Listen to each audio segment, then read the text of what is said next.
Hi, it's me again with CorelDraw tips and tricks. Somebody sent me this. It's really too fuzzy to trace, mainly because this right here would just go away. So I did it real quick. I went to the internet and I think I actually picked another plane for this. That one's a little bit different. And you can see it's way big, so I'm going to make it small. I still believe it helps Corel trace it. And if you look at the bounding box, it's a little big. So let's take the crop tool. With it selected, if you don't select it, everything else will go away. Now Corel has less work to do because if you look at the bounding box now, I'm going to go to Trace Bitmap Outline Trace Clip Art. This isn't what really the video is about. And you can see that it traced it really good. And there's an airplane with no white.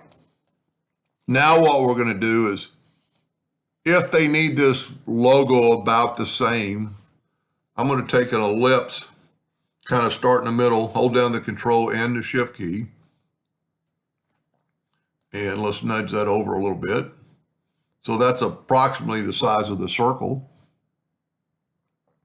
I am going to take a 2-point line and I'm going to cut it there and there. I'm going to take my virtual segment delete key and delete out that part of the line.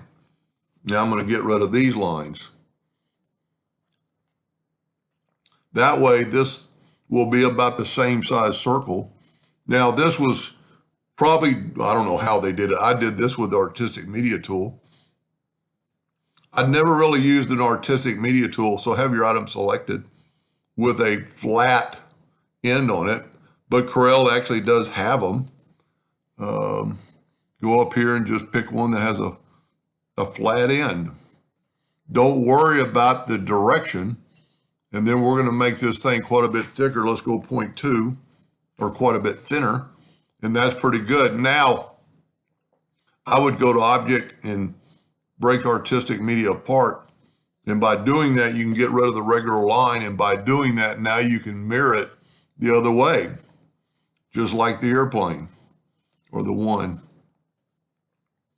Really easy, just take the airplane in there and bring it in a little bit smaller and bring it there and then rotate it, maybe in the direction that it looks like it's coming out of there.